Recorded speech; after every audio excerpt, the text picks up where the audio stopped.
भट्टी साहब, हुकूमत का मौक़िफ़ ये है, एक फेडरल सेक्रेटरी मुझे कह रहे थे कि हुकूमत का मौक़िफ़ ये है कि अगर इस स्टेज पे एक रखना हो जाएगा, एक डेफिसिट हो जाएगा कि चेयरमैन नैब ऑफिस में नहीं होगा तो नैब का तमाम काम रुक जाएगा, नैब का काम नहीं हो सकता। इसलिए हुकूमत जावेद इकबाल को आगे नहीं बढ़ाना चाहती, वो सिर्फ उतनी देर तक उनको कंटिन्यू कराना चाहती है जितनी देर तक एक नया मसवदा आ सके, कानून आ सके, मैकेनिज्म आ जाए और फिर एक नया चेयरमैन नैब आ सके। उसका वो एक प्रोसेस बनाना चाह रहे हैं। देखिए, सबसे पहली बात तो मेरा ये मानना है कि अब वक्त आ गया है। पाकिस्तान में जब हम पूरे अपने इदारों को देखते हैं जो ज़मीन बोस हो चुके हैं और उन इदारों के हेड्स को देखते हैं, हर पार्टी जो एक भी इक़्तिदार में आती है कि मेरा बंदा मेरा बंदा मेरा बंदा, अगर जावेद इकबाल को लाकर पीपल्स पार्टी और नून खुश नहीं, राजा सिकंदर को लाकर तहरीक इंसाफ खुश नहीं, इफ्तिखार चौधरी की सुप्रीम कोर्ट किसी को पसंद है, साकिब निसार की सुप्रीम कोर्ट किसी को पसंद है, शख्सियात या मेरा बंदा। अब वक्त आ गया कि चेयरमैन नैब, चीफ इलेक्शन कमिश्नर, DGFIA ये हुकूमत और अपोजिशन से निकालें। ये कोई एक बॉडी हो, वो बॉडी हो जो डायरेक्ट ना बेनिफिशरी हो या ना डायरेक्ट उसका कोई हो, सुप्रीम कोर्ट को या कोई एक ऐसा दुनिया में है कहीं ऐसे? नहीं ना हो। दुनिया में ऐसा है जहाँ जो हमारे यहाँ जो लुटमार मची हुई है, दुनिया में ऐसा है कि नायल होकर और मुजरम होकर और इश्तिहारी होकर दिलों का राजा है। दुनिया में ऐसा होता है? दुनिया से हम पर बिल्कुल कटे हुए ये होना जी। और वो कमेटी हो जिसको इन इदारों के हेड लगाकर ना फ़ायदा हो ना नुकसान हो। दूसरी बात है कि जो हुकूमत अगर ऐसा कर दिया जाएगा तो इतने जो हाई पावर्ड फंक्शनरी होंगे, वो जो गवर्नमेंट ऑफ द डे होगी उसकी बात मानेंगे ही नहीं माननी अगर चाहिए। क्यों माननी चाहिए? आइन के मुताबिक काम करना चाहिए। चीफ इलेक्शन कमिश्नर का क्या काम है? इलेक्शन करवाना, खुद मुख्तार, आज़ादाना, मुनसफान। उसको गवर्नमेंट से क्या ताल्लुक है? चेयरमैन नैब का क्या काम है? आप अगर वजीर हैं, मैं अपोजिशन में हूं, दोनों ने कसूर किया, पकड़े, क्या काम? अच्छा, दूसरी बड़ा रेवोल्यूशनरी आइडिया है। दूसरी नहीं होना चाहिए, वक्त आ गया खुदा के लिए ना, जो छोड़े सर, वक्त आ गया। दूसरी बात, अब मैं हुकूमत के साथ हूं इस मामले में। किस मामले में? इस मामले में कि देखिए, शहबाज शरीफ नैब के मुलजम, शहबाज शरीफ का भाई नैब का मुलजम, शहबाज शरीफ की भतीजी नैब का मुलजम, शहबाज शरीफ के दोनों बेटे नैब के मुलजम, शहबाज शरीफ के दोनों भतीजे नैब के मुलजम, शहबाज शरीफ की अहल खाना नैब के मुलजम, शहबाज शरीफ के पार्टी के लोग नैब के मुलजम। हुकूमत इमरान खान का हेलीकॉप्टर केस चलो छोड़ दें, हुकूमत बाकी सारे वुज़रा 80% या नैब के मुलजम हैं या बन सकते हैं। तो खुदा के लिए, यानी जो आप शहबाज शरीफ से मुशावरत करने का मतलब ये है कि सारे मुलजमान को या चोरों को या डाकुओं को मुबैना तौर पर इकट्ठा किया जाए, उनसे पूछा जाए कि इस आपके मोहल्ले में कौन सा SHO लगाएं, या इस तरह के मुलजमों को इकट्ठा करके तो आप ये तो मानते हैं कि आपको कौन सा शहबाज शरीफ से मुशावरत नहीं हो सकती, तो फिर फवाद चौधरी जो कहते हैं कि शहबाज शरीफ को मुस्ताफी हो जाना चाहिए, वो सही कहते हैं? मैं उसका आइडिया भी उसका है भी ना कि किस तरह वो इस तरह जिस तरह पब्लिक अकाउंट कमेटी का चेयरमैन राना तनवीर बना दिया उन्होंने, इसी तरह आर्जी तौर पर ये अपोजिशन को राना तनवीर को आगे ला के अपोजिशन लीडर बना, उस पर कोई केस नहीं है, अब वो ला के अपोजिशन लीडर बनाए और ये इसको मुशावरत करें। इन्होंने ये सारे मैं सोल्यूशन में तो मुझे लगता है राजा आमिर अब्बास साहब मुझसे एग्री करेंगे कि शायद हुकूमत चल ही नहीं सकती अगर ये जो की ऑफिशियल है जिनके जरिए आपने हुकूमत चलानी है, आखिर हुकूमत इलेक्ट होकर आई है, वोट लेके आई है, उसको अपने मर्जी के अफसर लगाने हैं, वो अफसर अगर हुकूमत की बात मानेंगे नहीं, डरेंगे ही नहीं, वो समझते हैं कि हम तो हुकूमत के मरहून मिन्नत ही नहीं है हमारी पोजीशन, तो कैसे हुकूमत डिलीवर करेंगे सर? क्यों करेंगे सर? पहली बात तो ये है कि इस पे डिबेट माइंड यानी वो ब्रेनस्टॉर्मिंग डिबेट होनी चाहिए खुदा के लिए, अल्लाह के नाम पे। मुझे एक बता दे, राजा आमिर साहब की सारी बातें ठीक, आपकी भी सारी ठीक, मज़हर साहब की भी ठीक, जो इस मैं कहता हूँ खसूसी कानून साजी इस वक्त की अहम ज़रूरत है। आइन को बदलें खुदा के लिए, अगर आइन बदला, 18वीं तरमीम भी तो आ गई, एक और तरमीम सब नहीं बदलने देंगे, अभी पूछ लें, नहीं वो चेंज नहीं करने देंगे। अच्छा, दूसरी बात बुनियादी तौर पे ये है, प्लीज़ कि क्या आपका कोई इदारा बताएं 70 साल से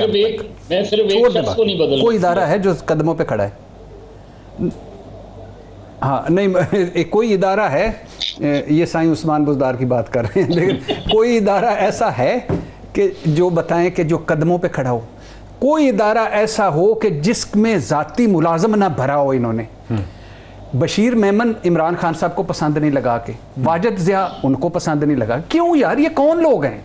ये चोर, मुबैना तौर पर डाकू, लुटेरे, इनकी नस्ल Avenfield, Surrey Mahal, 25 volumes, 10 volumes, TT Raj Kapoor, Panama leaks, Pandora leaks, WikiLeaks और वो दुबई लीक्स और पता नहीं क्या क्या। ये इन लोगों पे आप छोड़ना है। अच्छा नहीं, मेरे आर्गूमेंट्स डेवलप हो लेने प्लीज। मैं कहता हूं कि इन लोगों के हाथों से निकालो, कुछ चंद आज़ाद और खुद मुख्तार रहने दो। DGFIA को रूल्स एंड रेगुलेशन वो प्राइम मिनिस्टर को जवाबदेह होगा, लेकिन प्राइम मिनिस्टर ये नहीं होगा कि उसे उठा के तू मुझे पसंद नहीं, जा डॉक्टर मोईद के खिलाफ मुकदमा कायम कर, नहीं करूंगा, जा घर से खेला जा। दूसरा आ जाए इनके खिलाफ इंक्वायरी कर, नहीं करूंगा। उसको एहसास होगा। आज राजा सिकंदर सुल्तान क्यों खड़ा हुआ है, क्यों उनको नोटिस भिजवाएं? हटा नहीं सकती हुकूमत, हटा नहीं सकते। और ये क्यों तड़प रहे हैं? क्योंकि उनको नहीं हटा सकते। अगर वो उसको हटा सकते होते अब तक जा चुका होता। लेकिन एक डिसफंक्शनैलिटी तो वहां भी सर नहीं, कोई डिसफंक्शन, इसको चेंज करें, आदि बनाएं हम सारे अपने को। या तो आप छोड़ दें। अच्छा ये जमहूरियत इदारों की मजबूती के बगैर है। अच्छा मजहर जमहूरियत अच्छे लॉ एंड कानून के मुताबिक है। अब किस जमहूरियत की बात? मजहर अब्बास साहब, 2 खानदानों की, 2 शाही खानदानों की, और सारे करप्शन में डूबे। मजहर अब्बास साहब, और फिर आखिरी एक बात मजहर साहब से जाने से पहले, ये जो इमरान खान साहब ने कल कमीशन बनाया, बात थोड़ी जाट जाएगी, मैं सिर्फ mind set, public inspection commission, prime minister inspection commission नहीं, वो पहले से एग्जिस्ट करता है। मैंने सुने उसने एक सेल बनाया, प्राइम मिनिस्टर इंस्पेक्शन कमीशन का। पिछले 3 साल से आपने खेत मिट्टी सुना है। लगाया किसने? इमरान खान ने। वो बनाया किसने? इमरान। अब क्या है ये इस तरह है, मुबैना चोर कौन है? खुद। मुबैना जज कौन है? खुद। मुबैना तहकीक कौन कर रहे हैं? खुद। खेत मिट्टी, ये इमरान खान साहब कल क्या कहते थे? ये इमरान खान साहब कहते थे छोड़ो, सुप्रीम कोर्ट में बनाओ, उसके नीचे बनाओ, इन इदारों में गुलाम भरे हुए हैं। आज खुद बना दिए, मैं देखूंगा। ये वो माइंड सेट है हमारा। इमरान खान जो 20-22 साल मैं और आप जिसके पीछे खड़े होकर तब्दीली के नारे मारते रहे, वो इमरान खान भी हुकूमत में जाके इतना सिविलियन डिक्टेटर बन जाता है, कहता मैं ही मैं। इसका मतलब है कि हुकूमत के प्रोसेस के अंदर कोई ऐसी चीज है। अब आखिरी जुमला आखिरी जुमला 3-4 दफा आखिरी हो चुके हैं। आखिरी जुमला नहीं, स्टूडियो में बैठने का एक फायदा तो है ना कि आप उसको म्यूट नहीं कर सकते। आखिरी जुमला आखिर बात बेसिकली ये है, बात बुनियादी तौर पर ये, खुदा के लिए जब आप चाहते हैं कि शहबाज शरीफ से मुशावरत नहीं करनी, वो नैब का मुल्ज़म है, तो शौकत तरीन नैब का मुल्ज़म है, उसको रख लेना है। अलीम खान नैब का मुल्ज़म, उसको हाँ नैब का मुल्ज़म है, नैब का मुल्ज़म है। वो 2010 के पुराने केसेस, वो सारे उसमें केसेस अभी मौजूद है, अभी भी अल्हम्दुलिल्लाह ऑफशोर कंपनियां भी निकले, रख लेना है। और उस पर भी बात करते हैं। और साहब हम पेंडोरा बॉक्स पे बात करते हैं। जाहिर है कि पेंडोरा बॉक्स अभी दफन नहीं हुआ, वो पेंडोरा उसका खुला हुआ है, वो चल रहा है। लेकिन एक चीज करके थोड़ा इसको वाइंड अप कर ले डिस्कशन को। हम लोग जब टेलीविजन में इकट्ठे होते हैं तो इखलाकी बहस करते हैं कि ये होना चाहिए, क्यों होना चाहिए, क्या बात सही है, मॉरल आर्गुमेंट हमारा होता है सारा, खास करके जो कमेंटेटर्स हैं, एक्सपर्ट्स हैं। मैं आपसे एक डिफरेंट प्रैक्टिकल चीज पूछता हूं, आपको लगता है कि हुकूमत ऑर्डिनेंस ला के अपना काम चला लेगी, या हुकूमत के रास्ते में कोई रुकावट खड़ी हो जाएगी चेयरमैन नैब के हवाले से, या government will get it's way done, कर लेगी हासिल अपना अहदाफ? मेरा ख्याल है कर तो लेगी, लेकिन बहुत बड़ा क्रेडिबिलिटी क्राइसिस खड़ा हो जाएगा हुकूमत के लिए। देखिए हमारे यहाँ पोलराइजेशन बहुत हो गई है, और ख़ासतौर पे एडमिनिस्ट्रेटिव पोलराइजेशन बहुत हुई है। पिछले 40-50 सालों में ब्यूरोक्रेसी इतनी ज़्यादा पोलिटिसाइज हो गई है कि आपको पता होता है कि कौन सा ब्यूरोक्रेट किसके साइड पर है। ये जो चीज़ें हैं इसने सबसे ज़्यादा डैमेज किया, और क्योंकि अखलाकियात बिल्कुल हमारे यहाँ ख़त्म हो चुकी हैं, लिहाजा मैं अपनी मॉरल रिस्पॉन्सिबिलिटी नहीं अदा करता ये कहते हुए कि नहीं मुझे एक्सटेंशन नहीं चाहिए, मुझे नहीं चाहिए, मैंने अपना काम कर लिया, अच्छा किया बुरा किया, लेट्स हिस्ट्री जज।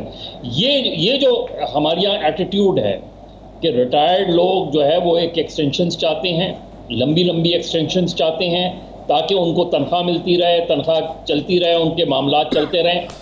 ये जो प्रॉब्लम है इसको हमें सॉर्ट आउट करना पड़ेगा इस चीज़ को। और भट्टी साहब ने बात दूसरे पैराए में की थी, लेकिन कमीशन, एक इंडिपेंडेंट कमीशन अगर आप बनाएंगे, लेकिन उसमें कौन लोग होंगे, किस पे क्वेश्चन उठ सकता है, किस पे नहीं उठ सकता, ये बहुत बड़ा हमारे पास प्रॉब्लम है कि हम कमीशन में अगर रखें, फ़र्ज़ करें नैब का कोई कमीशन बना दें, नैब का एक कमीशन बना दें जो केसेस के हवाले से ये आप बात कर रहे हैं पेंडोरा बॉक्स के 700 लोगों की लिस्ट के हवाले से? नहीं, मैं ये जो चेयरमैन 700 लोगों के नाम आ गए पेंडोरा की लिस्ट में, उसकी बात कर रहे हैं? नहीं, मैं नैब के उसके हवाले से बात कर रहा हूँ कि नैब के अंदर भी आप देखिए, पावर ऑफ द चेयरमैन नैब को डिस्कस नहीं किया ऑर्डिनेंस में। हालांकि पावर्स मेरे लिहाज से डीरेगुलेट होनी चाहिए, डायरेक्टर्स के पास भी पावर्स आनी चाहिए, ताकि किसी एक शख्स के गिर्द सारी चीज़ें नहीं घूमें।